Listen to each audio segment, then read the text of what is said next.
Some truths cannot be spoken on camera. Some conversations echo only in silence. That night, at the end of All-Star Day, the NBA's two brightest stars shared a secret behind closed doors. Before we get into the story, let us know where you're watching in the comments, and don't forget to subscribe. The All-Star Night had finally come to an end. The lights were off, and the fans had almost completely left the stands. The stage belonged to Stephen Curry, bathed in applause and spotlights. He had won the three-point contest, as he always did. He continued to smile and speak cheerfully in interviews. But behind the camera, things were very different. The atmosphere in the locker room was a little tense. Jimmy Butler was sitting in a large armchair in the corner. Sweat was still dripping from his body, and he was staring at the floor without even untying his shoelaces. The other players were laughing and joking among themselves. But Jimmy, as always, was retreating into his own silence, catching his breath. Stephen Curry entered the room, and all the energy in the room suddenly shifted. It was one of those moments when people automatically fall silent when legends arrive. Curry smiled and greeted a few people, then turned to Jimmy. His eyes locked on him for a moment, and there, the seeds of tension were sown. "Hey Jimmy, can I say something to you?" Steph said, in a tone that he wanted everyone to hear, but as if he were about to have a private conversation. Jimmy didn't even bother to look up. "Man, you're so quiet. Sometimes I wonder if that's holding you back." There were no expected laughs in the room, but there was some slight movement. Jimmy's silence was no longer just a choice, but a real issue.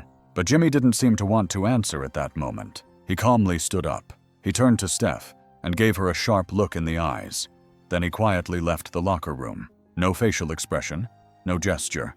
He just walked away. Yes, the big man's departure was proof that some things only make sense in the silence of the night. Now, as Jimmy returned to the hotel, he sat in one of the back seats of the team buses. He had his headphones on, but he didn't want to listen to music.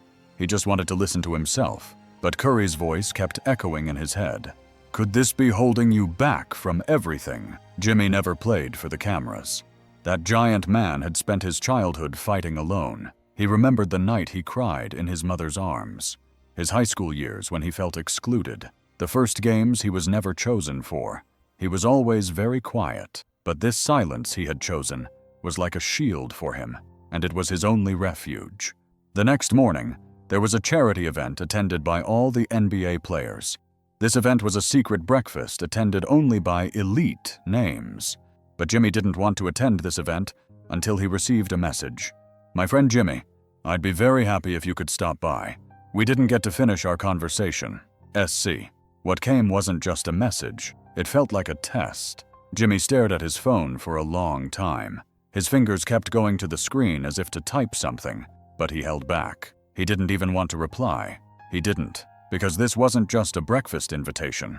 It was a call from a real man, one who had been ignored for years, with all his suppressed emotions and efforts cast aside. The next morning, the hotel's restaurant floor had been closed off. Of course, there were familiar faces from the NBA at the door, but those inside were invited guests. Curry, Kevin Durant, Draymond Green, a few legendary names, and organizational officials. Everyone there was a giant who had dedicated years to the league, experienced victories, and tasted defeat. And Jimmy Butler, albeit unintentionally, entered late. All heads turned to him at once.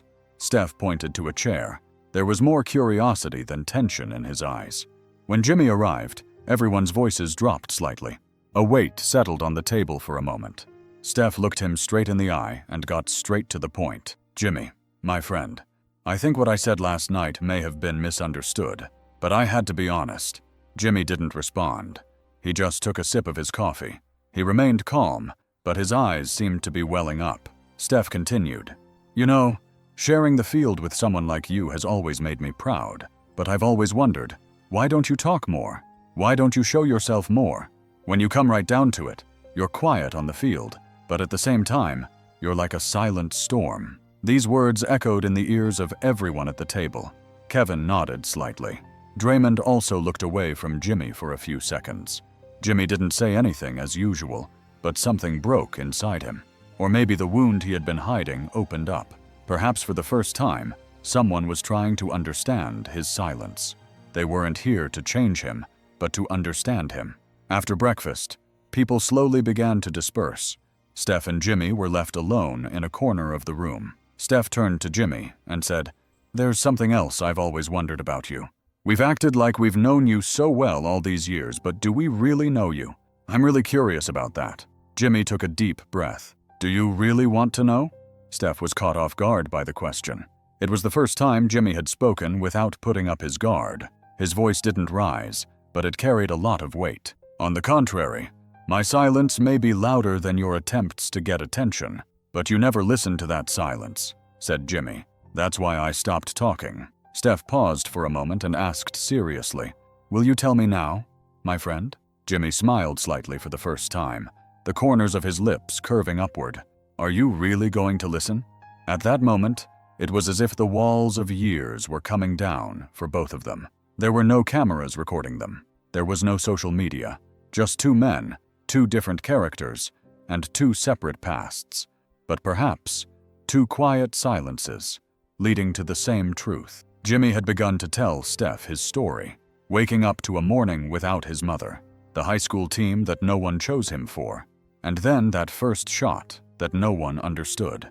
Outside, the sun was shining, but inside, another beam of light had begun to shine. Jimmy's tone didn't change. He was still calm, but Steph seemed to flinch more with every sentence, because this was no longer just a story.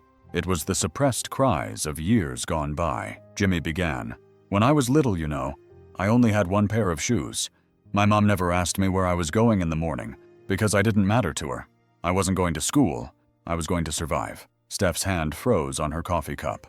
Jimmy's voice wasn't shaking, but inside, mountains were crumbling. "Man, basketball wasn't just a game to me. It was the only way I knew how to survive. When someone picked me for the first time, that was the moment I learned how to breathe." Steph bowed his head. Perhaps for the first time, he was listening not to a teammate, but to a life story. Jimmy continued, "Steph, when you were a kid, you got applause when you shot a three-pointer. But when I was a kid, even when I was playing ball on the street, people would try to pick my pocket." Steph could only say, "I'm sorry, Jimmy. I didn't know." Jimmy shook his head. "You're right. No one knew, because no one ever asked." This silence, now free from shame, began to give way to respect. Steph looked at Jimmy. "But you also shone in the NBA. People always talked about you, and you became a star." Jimmy smiled, but his smile was tinged with sadness. "Yes, but whenever I shined, I always felt like someone would come and dim that light, because it's not the ones who talk the most that bother this world. It's the ones who stand tall and resist." At that moment, the door opened, and Kevin Durant entered. He scanned both of them for a moment, but he didn't smile. He just gave a short nod. "Gentlemen, am I interrupting?" he asked. Jimmy shook his head. "Of course not. My story has always been divided." Kevin paused for a moment, then sat down next to Jimmy. "You always made me feel that, you know?" Jimmy looked at him in surprise. Kevin continued, "When I watched you fight in those matches, I always saw my own weaknesses. That's why your silence was always uncomfortable for everyone, because it's very difficult to be like you, my friend." Steph leaned back as he said this. Until that moment, the silence had been a defense, but now he understood. Jimmy's silence wasn't to hide himself, but to hold up a mirror to others. Jimmy stood up. "In this life, I've come this far despite those who said, 'We didn't choose you.' I didn't need everyone's applause. I needed the trust of a child, and I still do." Steph asked quietly from behind him, "If I give you that trust today, will you still play with me?" Jimmy paused. He couldn't answer for a long time. Then he slowly turned around. "Don't get me wrong, but it's not you, Steph. I still haven't stopped playing with myself." At that moment, the atmosphere in the room changed. It wasn't hurt feelings, it was awareness. Jimmy wasn't mad at anyone, of course. He was just trying to make peace with himself. Kevin shook his head. "That's why Jimmy Butler isn't just a player. He's also a teacher." Steph closed his eyes. He was learning something for the first time. The sound of voices from outside briefly broke the silence in the meeting room. The door opened again, and a few young players stopped by to say hello respectfully. But the atmosphere inside had changed. Jimmy could feel that the men who had been trying to get to know him for years were finally starting to really see him. Steph raised her head slightly and said, "Jimmy, do you know that we've been in the same league for years, but I never understood you? Now I understand that your silence is more meaningful than all of our noise." Jimmy turned back to his chair. His shoulders were straight, and his eyes were clear. "Silence isn't always an escape," he said. "Sometimes it's the battle itself, gentlemen." Kevin smiled. "You've always fought. You're right. But we never saw the front lines." Jimmy shook his head, because the front lines were only inside me. At that moment, nothing had broken between Steph and Jimmy, but something had been built. It was the place where two different characters, two different journeys, had come together. No one raised their voice. No one apologized. But they had all started speaking the same language. Steph leaned forward slightly and asked in a serious tone, "Guys, let's do something different this year. Not just on the field, but as people. Let's show the young players something real. Outside of practice, outside of the cameras. Let's just tell a story." Jimmy replied without taking his eyes off Steph's.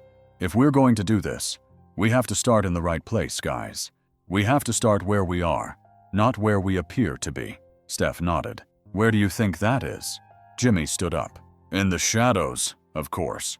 The next day, a silent video was posted on social media. A training field. The camera is shaking, the lights are dim, but there are two men there, Jimmy Butler and Steph Curry. Neither of them are wearing their uniforms, just plain t-shirts, and even their shoes are different.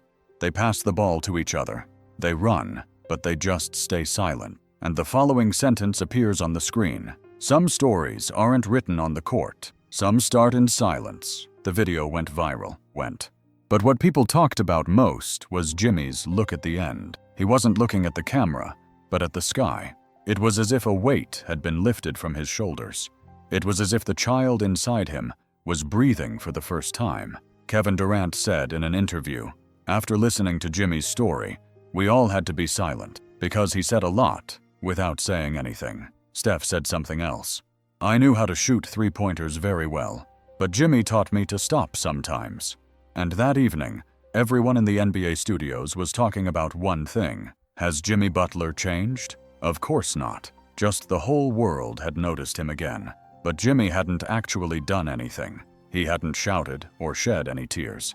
He had just tried to tell his story in his own way, and that was louder than all the shouting. From that day on, Jimmy's name began to be mentioned in a different way. He was no longer just a playmaker, but a role model. Young players who were just starting out watched that short video clip rather than his training videos. His gaze, his silence, and his walk. Because they had all realized something. Victory belongs not to those who shout the loudest, but to those who feel it the deepest. Steph said in his press conference after his first game with Golden State. "Stepping onto the court with Jimmy reminded me why I started playing again years later. He doesn't bring titles to the court. He brings his pain, his resilience, and his silence. And that's more real than anything else." The teams had changed. The season had progressed. But Jimmy had never changed. He was simply complete. He established his own foundation, the Quiet Foundation. Its slogan was, "Not everyone can scream, but everyone deserves to be heard." He began supporting children who fought silently, overlooked talents, and lives that remained off the stage. He launched his first project with his now close friend, Steph. They rebuilt a school basketball gym, but instead of a scoreboard, the wall read, "Be proud of your silence," because sometimes the voice of your heart is louder than your voice. Kevin Durant attended the ceremony quietly and calmly. He never took the microphone, but he touched Jimmy's shoulder and whispered, "You changed me too, my friend." Jimmy just nodded, because he no longer lived to change others. He was just being himself, and that was enough for that giant man. One day, while Jimmy was talking to a child, the little girl said to him, "Jimmy, I am quiet like you, but I am not afraid anymore, because now look up to you, and I am glad you are here." Jimmy knelt down and looked into her eyes. "And one day, you will be the voice of someone else, won't you?" "Sweet girl," he said. That night, Jimmy wrote a sentence in his diary. "I always kept quiet, but if someone heard me, It means I couldn't be silenced. And so, the story of a legend did not end. It had only just begun. Because sometimes a man should not just be a basketball player. Sometimes he is a whisper. But that whisper can one day turn into a shout. And then, the world truly begins to listen. Where did Jimmy's story catch you? Let's meet in the comments. And if you liked the story, hit the like button. Don't forget to share the story with your loved ones. Because maybe the one thing someone needs to hear is this story.